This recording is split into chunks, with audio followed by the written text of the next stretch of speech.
Yeah, I messed that up. That's what happens when you don't time things correctly. Welcome to the stream. Welcome to the stream. I figured today we were going to talk about energy because it's been on my mind for a good week. You know, last time we had this stream, I had a visitor in the office, in the studio, from the community, which was very, very weird for me, but very good too, because it was a completely new experience. It was a chance for me to get to know you more. When he came down, I first of all, I was just honored that he wanted to take the trip, because he actually traveled quite a bit to get down here. We had some amazing talks. We had some amazing experiences. We were actually in the trampoline park where I was more of a child than I probably should have been, because the day after I felt like I was hit by a truck, but it was a very amazing week. Now what's interesting is that he is very aware of energy. He's very in tune with energy, and he's very sensitive to it. So a lot of our conversations were about energy. And after that, a seed was planted in my mind, and I talked about energy after he left. I talked about energy. I think about energy all the time. And now I'm more aware of it. So if you're watching this, thank you, bro. I'm in that kind of current situation where I'm trying to navigate my own energy. So I'm involved in a project that has required a lot of time and energy, and it has been one of those challenging ones where you're trying to figure out how to do stuff when you really don't know how to do the things properly. Like, well, you don't have a clear picture of how to do it, so you have to figure it out, and then you can feel the energy as it goes, like, okay, I'm stuck, right? Or, oh, figured it out, right? And then we have the energy with other people. Because for the first time in a long time, I was actually outside, in public, on a cafe where they had a live concert of Cuban music, right? And when you sit there, especially after what we've been through as a planet, just seeing people having fun again, it felt amazing.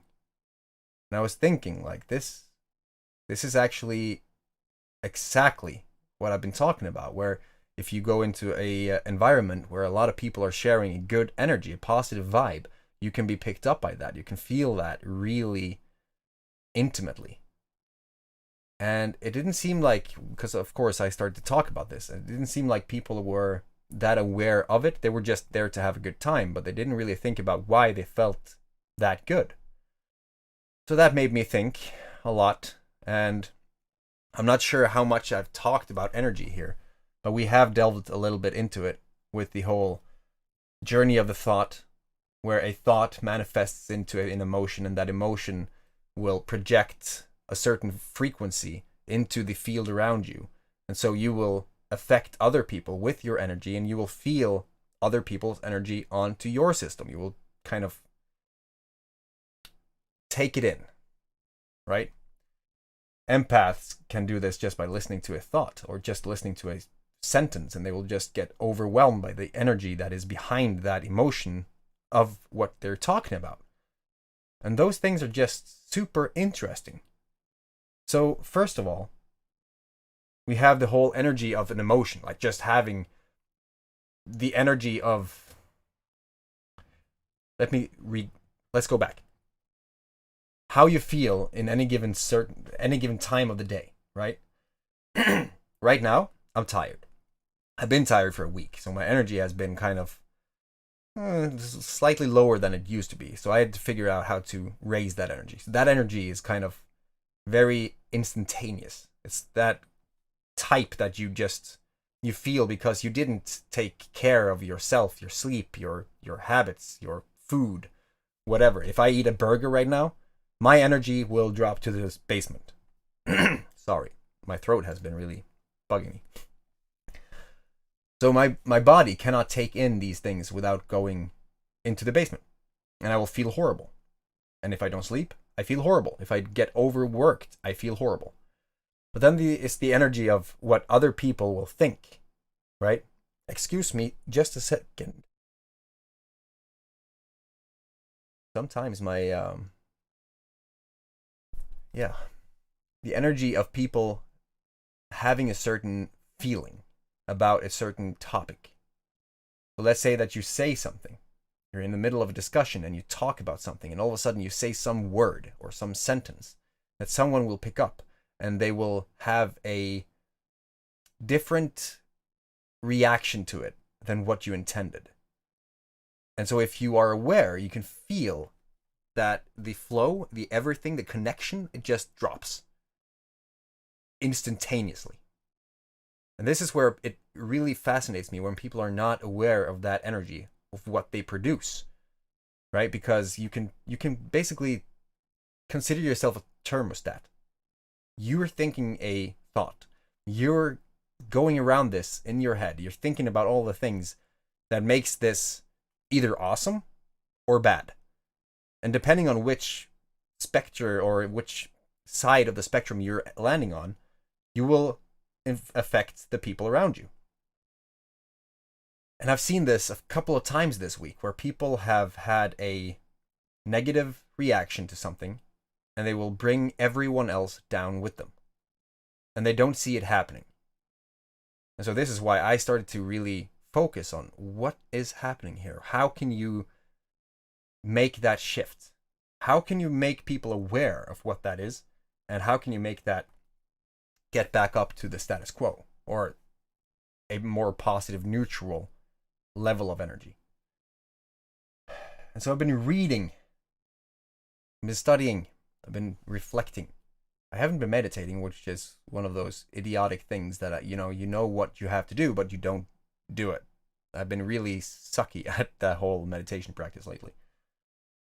But I was thinking, and I'm reading about the runes, as I talked about in the, what was it? 2 streams ago, I think.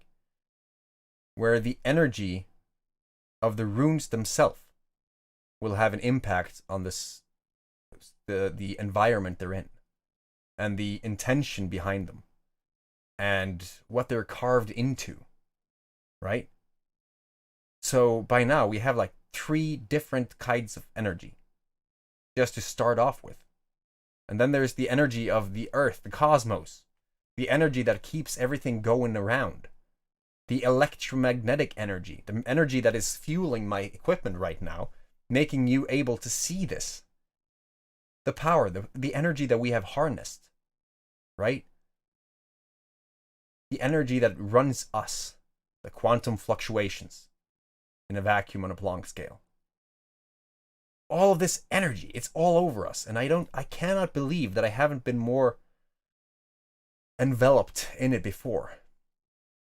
And I want you, if you're watching this, add to the conversation. Because right now, my energy, as I mentioned, is kind of low. So this is kind of a one of those times where I'm trying to keep my energy up. I'm trying to be a productive, constructive performer, I guess, a host. But it's hard to navigate that. So I was thinking and reading, as I said, and one of the best ways that I found was that people just laugh. If you have bad energy, if you want to raise your level, laugh. I was like, that sounds weird.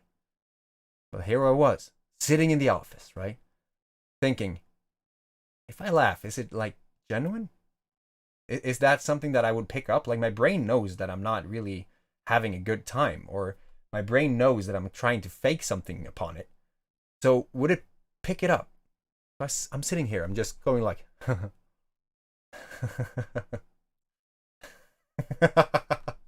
right? I probably look like a psycho. But the more I did it, the more genuine the laugh became, and the more good it felt, and the more I felt the energy rise. So I laughed a lot, and I felt better. I felt more awake. I felt more like I had control over my thoughts again. And I was like, why? Why is it like that? How is it that simple? And when you go around today, you see people thinking about the problems, thinking about what's going wrong, thinking about how they can, I'm not sure if I can say how they can overcome their current difficulties, because a lot of these people will not even consider if there is a possible solution to what they're going through. But how often do they smile? How often do they laugh? How often do they look like a psychopath laughing hysterically on their own self, by themselves, alone? Like, the more I say it, it's just weird, right? But you see these people having the facial expression of someone who hasn't laughed in a long time. So in order to bring up energy, I finally refound the value of humor. I used to be the class comedian. I wanted to get back to that, but I have all of these excuses. Like, no, I can't do that because I have so much to do. I have so much that I have to focus on. I have so much that I need to be able to deliver and all that stuff. And that, again, ironically, is draining my energy. So, just a little heads up, this is becoming one of those reflecting streams where I'm just pouring my thoughts out there to make sense of it for myself, which happens quite a lot. But I'm trying to figure out how I can best become a energetically balanced human being that uses the energy intentionally to achieve the things that I want to achieve in life, right? Energy has been one of the most important things in my journey, with me knowing it or not, regardless of me knowing it. And that is fascinating. Did that just say nostalgic vibes with Chris? Chris, it's good to see that you have a name. Welcome. Hi. How are you? What? You're late. No worries, bro. What are your thoughts on energy? Toss them out there. Anything that you can think of about regarding energy, let's talk about it. So I've been using energy intentionally and unintentionally for the entire journey. If I'm going into the shower, trying to get hyped before the day in the cold shower, it was because of the energy. If I did the meditations, I focused on the gratitude and the love. Again, energy, frequencies. And when I go through when I take walks in the nature, it's the energy of the nature that is pulling me into the nature. It's the energy of everything around me that is affecting how I think, how I act, how I behave with other people. And the more I do it, the more aware I get. And the more aware I get, the more curious I get. And the more... what is the word I'm trying to figure out here? Almost sad. Right? Where the attention goes, the energy flows. Exactly. It's the law of attraction. It's energy is everything.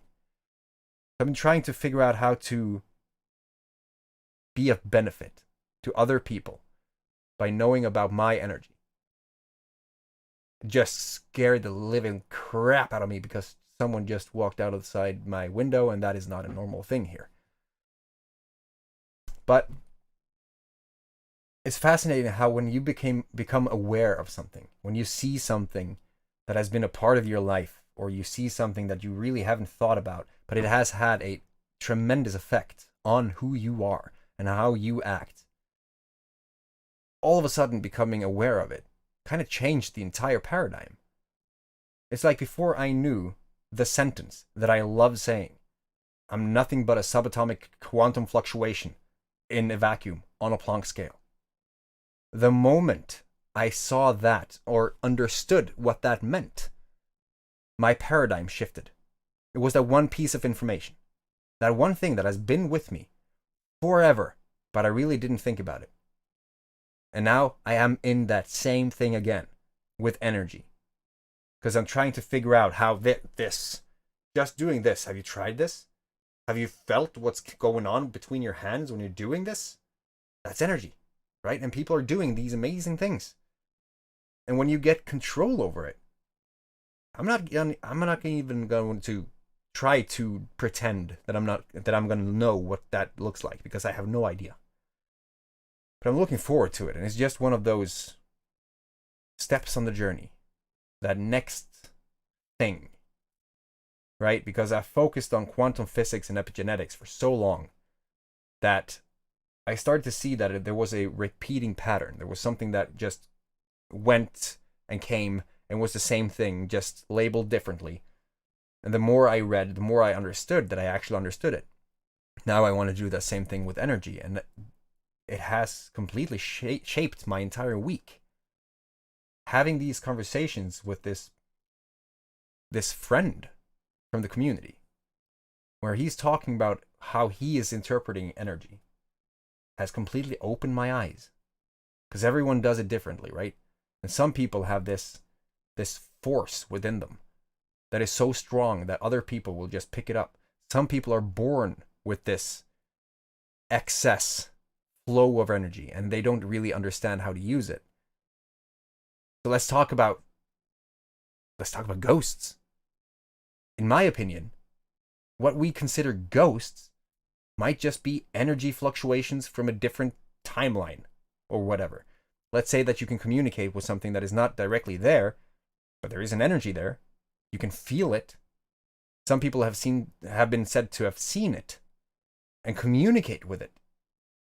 And I'm saying this because some people are born and they can see these things, and they say these things to the parents, right? And the parents say, no, there's nothing there. Don't worry about it.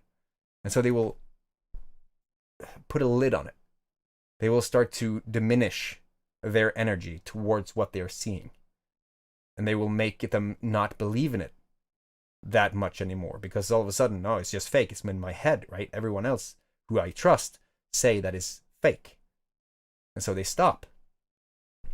But they started with something of excess energy. They had this power, and now they lost it. And they say that we have this power all the time to hone or to neglect, that we can become something different. And it's all about the energy. It's all money is energy. Becoming free of depression is energy. Just knowing that there is a different type of energy. I wonder how many times I've said that word during this stream. But see, this is the thing. When I'm going into this, on this journey, I've been forced to do things that I didn't do before, right? And it felt uncomfortable. It felt like I did something that it wasn't me, right? It felt so uncomfortable. So I started to go into it, and it was painful. But the more I went into it, the more I kind of vibed with it, the more I figured out that, okay, this is a process. This is a new level of energy. This is raising the vibration, and I just have to become comfortable at that level of vibration. Seeing that as just another level of energy has changed everything for me. Because now I know that if I have hard times, if I have challenging times, if I feel like I can't do something, if I feel like something is really not me, it might not be that forever. If it goes completely against my values, of course it is. But if it's just something I have to learn, something that I have to become, I know it's just another level of energy. And just seeing how everything shapes around that, it's fascinating as hell. Today I was watching a video about Nikola Tesla and the code to the universe, 369 or 396. Ghosts are energy. Yes. Dude, Tesla. See, that's just another thing. The power of 3, 6, and 9. That's another thing that I want to get into, because now it seems like I'm in this new chapter. Figuring out the runes, figuring out how it all works. Like I learned about the 𝐓𝐡𝐞 shift, which is basically 𝐓𝐡𝐞. I'm going to probably mess these up, but if 𝐓𝐡𝐞 is the bad, the lack, the negative, then you want to get into the 𝐓𝐡𝐞, the good, the abundant, the grateful, right? So doing the 𝐓𝐡𝐞 shift was basically seeing the energy of the bad and turning that, transmuting that into something that is good, positive, constructive. Fascinated the heck out of me. And now with Tesla, right? Tesla said that he had figured out the frequencies and how everything was frequencies, and how when he's experimenting with these things, the universe unveiled to him, and he saw the power of 369. He was doing everything, living his life according to these numbers and these frequencies, and see what he did. See where it got him. Like, if a person, I'm gonna make a connection here.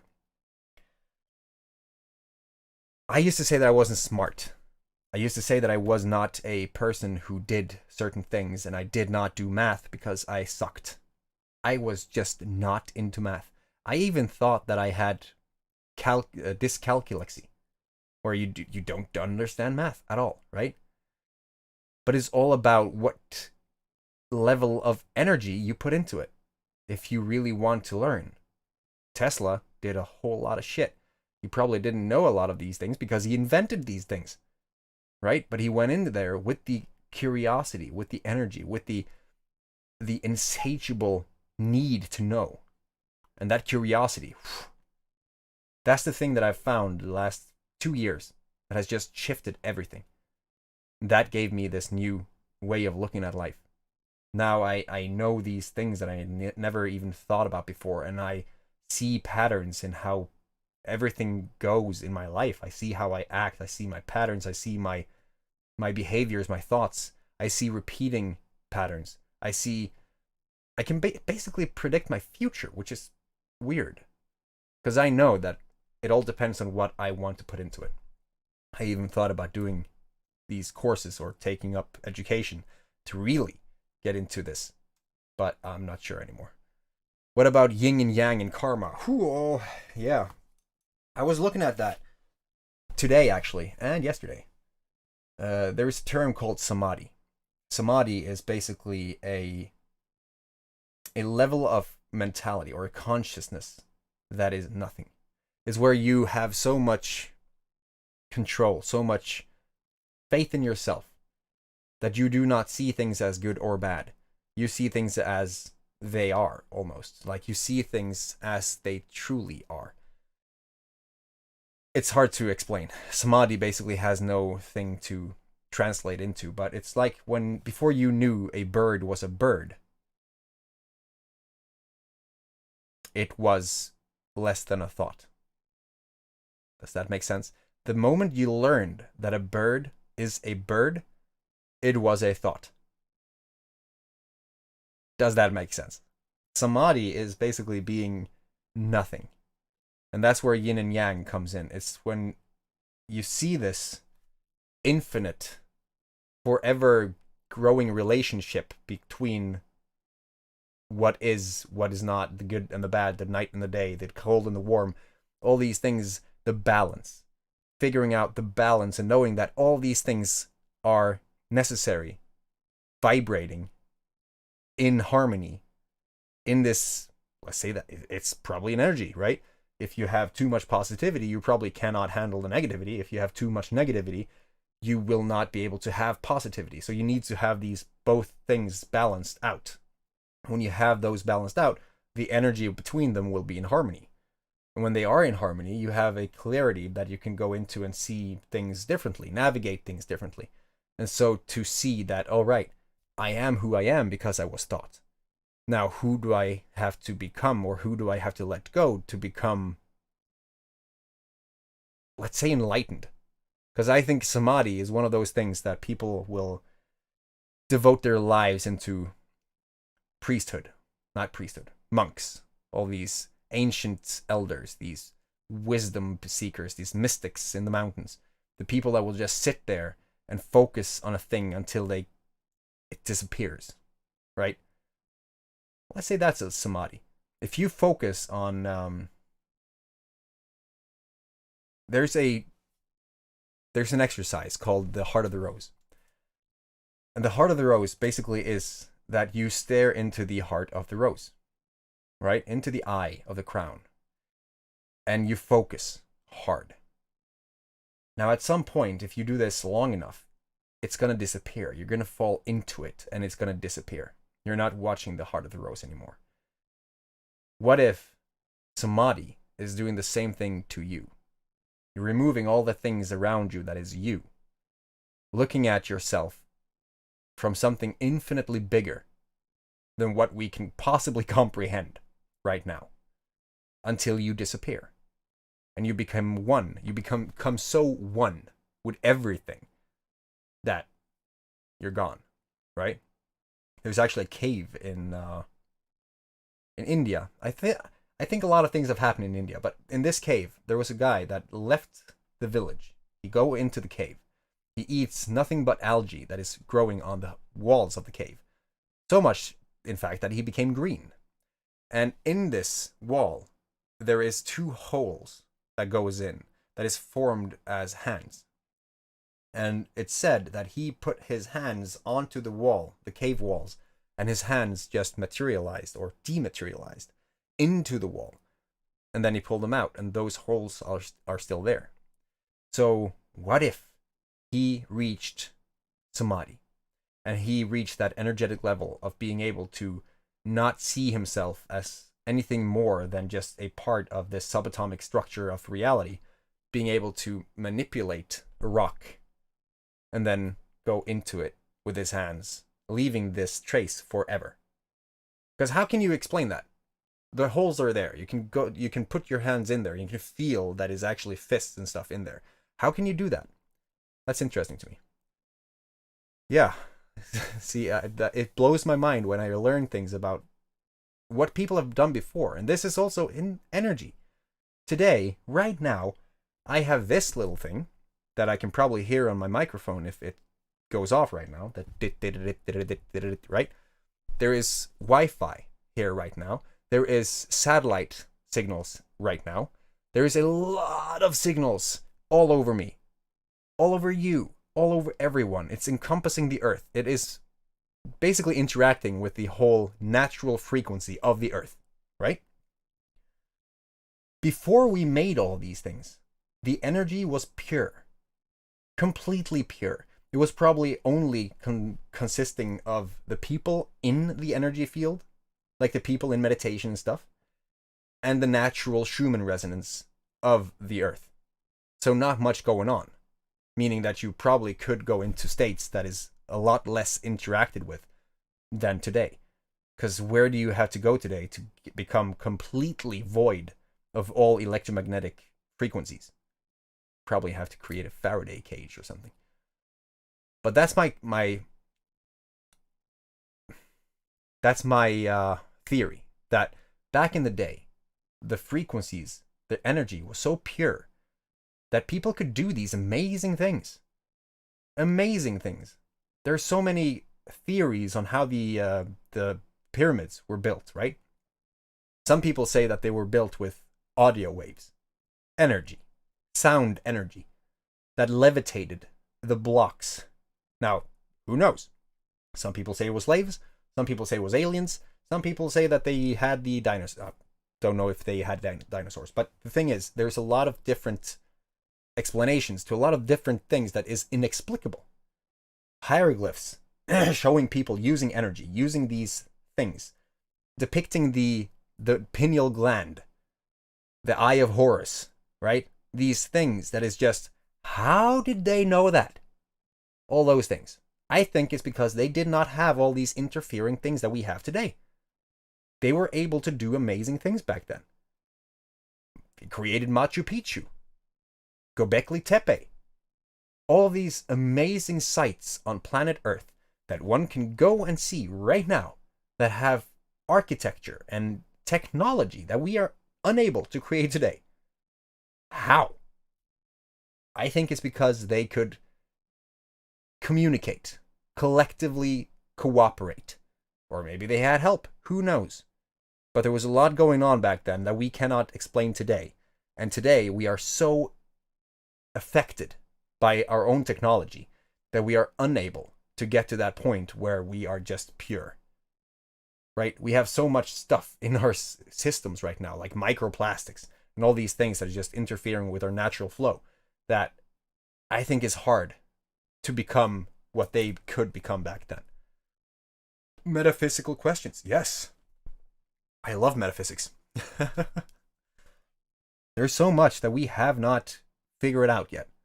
So many questions that are left unanswered. Yet we are listening to all these weird things. We are getting controlled by the media. We are not questioning politicians. We think that all the big corporations have our best interest at heart. We think that people are just acting out of the goodness of their being instead of profit. And that's also an energy. That whole thing that where you can't trust anything anymore. You can't watch the news without questioning if it's true or not. You can't see a product made by a pharmaceutical company if that is going to cure you or hurt you or hurt your lineage, your generations to come. We have no idea. So the energy that we are living in today, it's insane. Completely insane. And that's why when I'm sitting here thinking, you know, when I was working, I didn't have any of these questions. I was watching TV, I was eating my overtime pizza, I was sleeping, and then I went back to work. I didn't have time to do anything else. When I stopped the work, when I got into this, which is just in 2018, so it's not that long ago, I started having different questions. Like, I went in robot mode. I was on autopilot. I didn't think of anything. And I know friends of mine who are doing the same thing this day. They have been doing that for a long time. Now, if that just keeps on going, and these technologies just keeps on developing and evolving, and these politicians, well, they will not do much good if they don't get complete paradigm shifts, a lot of them. So what would happen if this situation right now just keeps on escalating? I'm thinking about my 3-year-old daughter and my 5-year-old son, because they will grow up too, right? They will live in a world where they are either consumed by Minecraft and Roblox and all these other games that will come in the future, or something completely different will happen. Because thinking about how humanity has been doing things for so long makes me really question where we are going if we're not aware of what we're doing. If we could start to see things as they are, to not live in the need of acceptance of other people, to find our own energy, to be balanced within ourselves, and live our life instead of living the way other people say that we should live our life. So many questions. Last time I was talking about 𝐏𝐭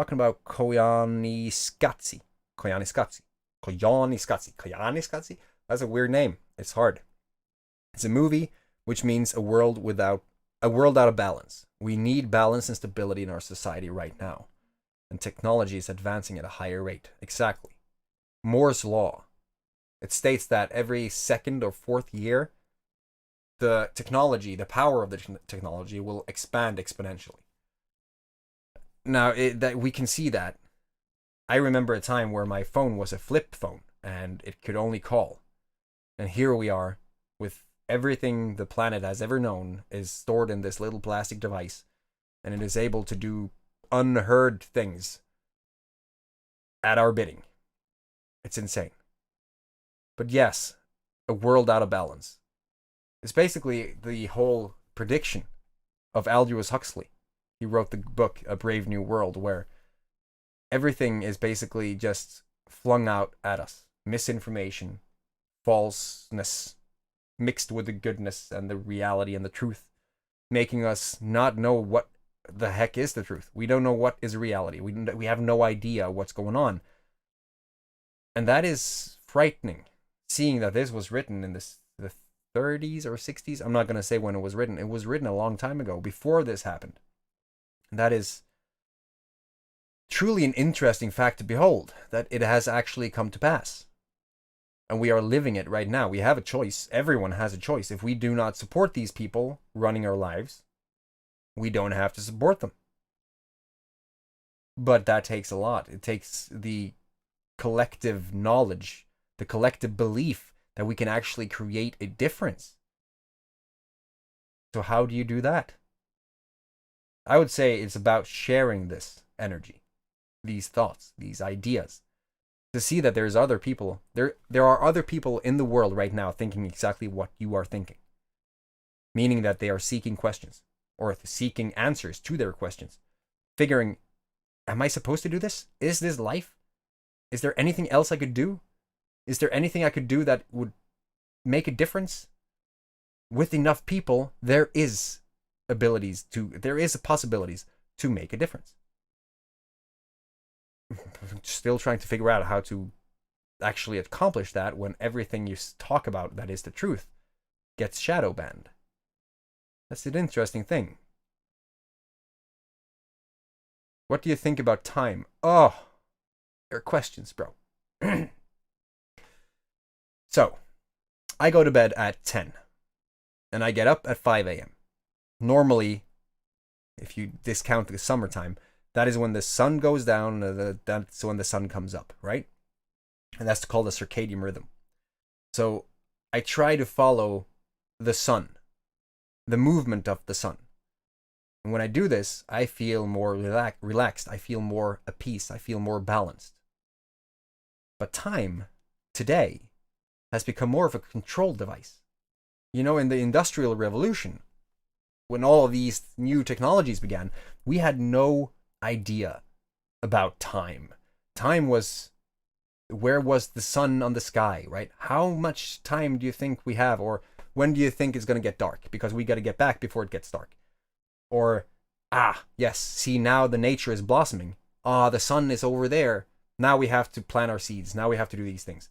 And then we start to see, we can basically cut these up into pieces and create some form of a system that is going to enable us to see where we are at on this revolution of the earth. And then the Industrial Revolution hits. And now it's like, get up at 7 a.m.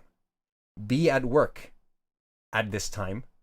Go to lunch at this time, regardless of if you are hungry or not. Go back home at this time, and then come back and work at this time. You should probably get to bed at this time to get up at this time. The radio came, and they had the bell of the Big Bang, or the Big Ben, the big tower in England, right? It's hit noon, I think, or every hour, something like that. And they had these bells going off over the radio. Everyone could tune their time. Because before that, time was relative, really relative. People could have 12:10 in London, while at the same time it was like 11:45 in Westminster. I have no idea the locations in England, but you know, just this neighboring town could have 30, 40, 50 minutes of difference. It wasn't that hard, or it was hard to keep a universally acknowledged time. But then radio came, and we started to toll people in. Like, bam, this is the Big Ben. It goes off at this hour, every hour. And people could sync their time. All of a sudden, people were on the same time schedule, and now you can start to control people. Now it's like, this factory has these timetables. This school has these timetables. This is how we will run our business on these timetables, right? And so everything started to morph. And then all of a sudden, television came. The news at this time. 6 o'clock news, 4 o'clock news, 12 o'clock news, all the news, right? And the more it developed, the more we had this new control device. Now everything is time. Now we're run by this thing. If we want to get in time if we want to get there in time to a party, to a meeting, to whatever, we're rushing, or we are taking it chill because we have time for that. Everything, we are captivated by this thing that we created based on how we see the sun go over the sky. It's insane. I think time has been different, and I think time is a invisible prison guard today.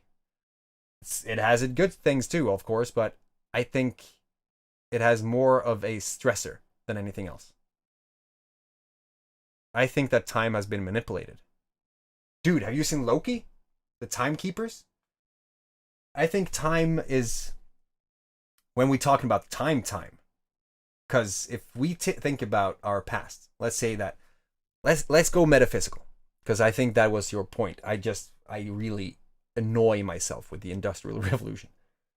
So thinking about your past, thinking about a memory, basically put your consciousness into the past, meaning that your past is now in the present, right?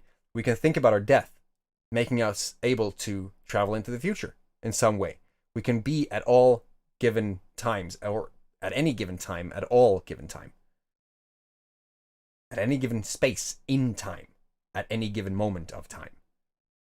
Basically, I also think that time can be manipulated. I think that time is really relative, and I think that we can act across time.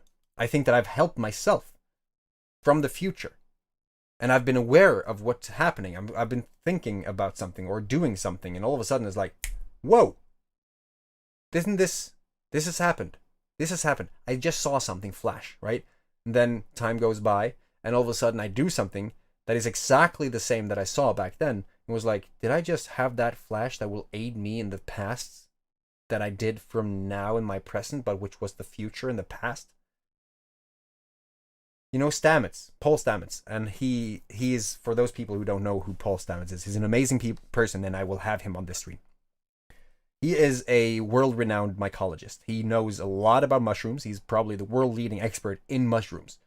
Now, he, of course, knows about psychedelics. So he had this plot in the street, or this little field with the police station, I think, or the bus station or something. And his brother found this, and he called on Paul because he was the expert. So we went over there. They saw these mushrooms. It was like, huh, yeah, these are psychedelics. These are the, okay, psychoactive mushrooms. I don't know what they are. Have never seen them before. Let's see what they are. So they took them back home, and they ate these mushrooms. He had a vision in that trip. He saw a field of dead cows, right? Just a lot of death.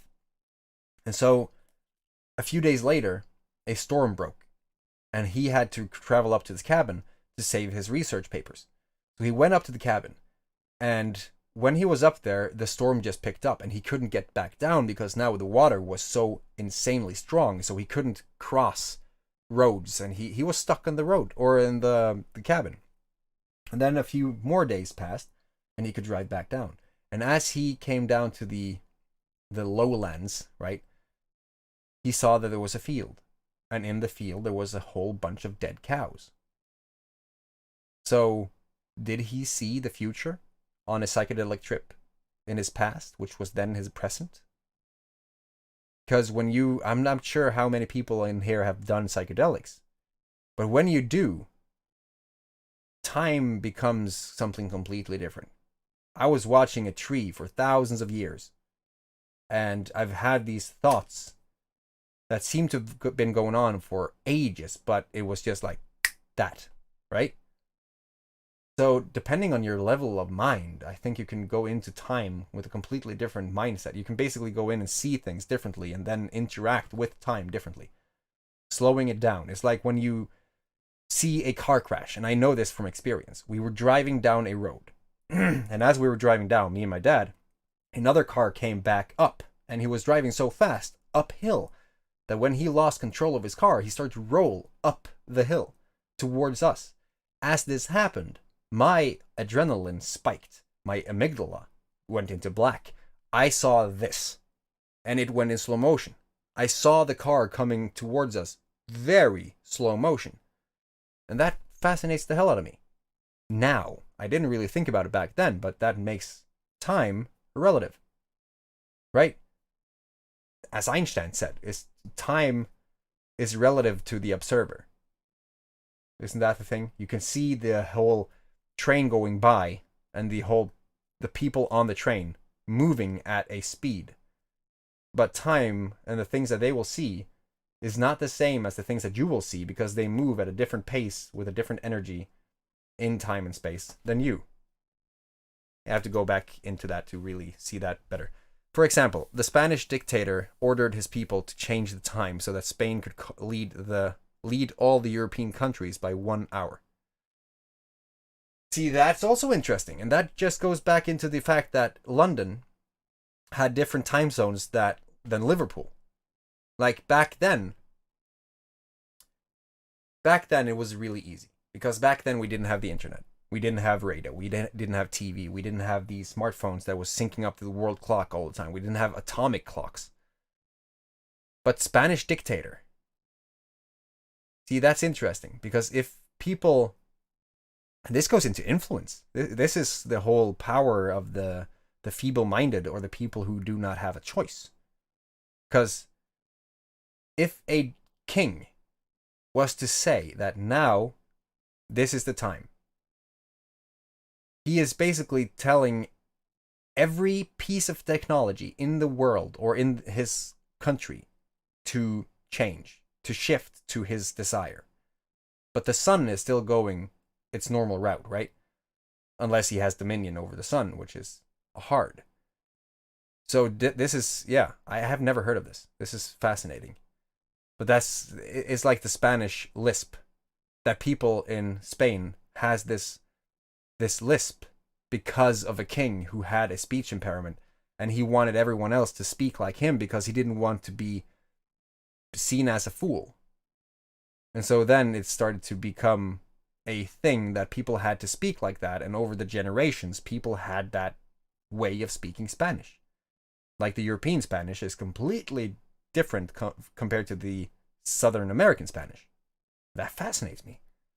How a king could do, dictator, king, people in power can control their people. It's insane. It's insane. Dude, I love it when you come into the stream. Because when you, Chris, come into the stream, we have these conversations it's good. It's really good. It makes me see things from different perspectives, come up with questions that I didn't have before, and then go on to talks that I really didn't think about. Time seemed to be moving so fast in the city than places far away from the city. Hell yeah. Hell yeah. I've talked about the fact that I cannot live in a big city. And then I was talking about Oslo. Oslo is tiny compared to Santiago. And Santiago, compared to here, where in Norway, in the southern part of Norway, it's like there are more people in Santiago than there are in the complete number of people in Norway, right? So think about the fact that when you go from an environment like that, where everything is stressful, everything is, the chaotic, there's so many people, so many energies, so many interferences, so many chaotic things going on, compared to when you come down here and the most chaotic thing you see is like two cows standing beside each other, farting the same way. That's got to be completely mind-boggling in a bad way. Because it's like the rubber band that we have been talking about every single episode since I started this, I think, where you just go from one environment so quickly over to the next that you have no time to acclimate. And then you see the new, calmer place as stressful because it's not the stress that you came from. The energy shifted so hard that it's hard to kind of see the new energy as good. Because you came from this. It's insane. All right. That's 52 minutes. I really, honestly, I thought I was going to just do 30 minutes today. But here we are. I love that. That's just thanks to you, Nostalgic Vibes. With Chris. All right. I have to head off. And I'm looking forward to Thursday because we're doing the whole 100-day challenge review these days, and it's going to be interesting to see what I was up to 3 years. Damn, it's already 3 years ago. It's going to be interesting to see. I have really been learning a lot of things from your streams. Bro, thank you so much. I feel like when you see you too, when you see you talk about time being manipulated, you talk about Tesla. I actually took notes of that because I have to study that again. I have not. It's like one of those things that usually, cool, Tesla did that little thing. That's amazing. But I have not studied him. So thank you for reminding me that I need to go back into studying, really studying. Because I learn a lot from just communicating with these people. That is communicating back. And Nostalgic Vibes, you've been amazing. Communicating, having dialogues has been amazingly helpful. Just to clear minds, just to see things differently, just to go into topics that I really didn't think about, and then offer an opinion that I was really not sure about at all. I am doing a lot of things these days, which is why I haven't done anything of the things that I was supposed to do. Like creating just a link that people could ask questions or submit questions for the stream. But a lot of things are happening. And I'm just going to continue to do these things as well as I can, although I have not been able to study and research and prepare as much as I wanted to. But the streams still seem to come off good, right? So as I'm in this dip, because let's face it, I'm in this dip. I'm trying to figure out the solution to a problem that is there. I just have to get the clarity of mind, step back a little bit, and then see it from a different angle or something. When I'm done with this, I'm looking forward to devote all my time to just be in balance, focus on these things that I am talking about with you, and just continue to have fun, because this is amazing. It's kind of my own personal development thing. My journal. This is almost like a bi-weekly journal. So thank you for being here for that. And thank you for supporting this channel. And if you haven't supported the channel, the easiest way to do that is just to, like, subscribe, share. I love that. I say that every time. I love that little thing. It's so amazing. All right, I have to get out of here because it's so hot in this little office that I'm going to croak. I can almost see my reflection in my forehead. Have a fantastic day. Take care of your freaking family. And I'll see you next time. Also, before I go, I really want to become a Viking. A lot of people are afraid to rock their baldness. I want a beard and also shave my head just like you. Oh. Dude. Maybe we should do all the Viking things, right? Because I have a very specific way of looking at Vikings. And they all try to talk or sing like that. Their whole throat singing, intro singing. I didn't. I'm going to have a stream where we talk about Vikings too. Or just, not the cosmocentric Viking, but just Vikings. Because I'm going into the rune things. And I love talking about that. Have a fantastic day. I'll see you in the next one. Peace.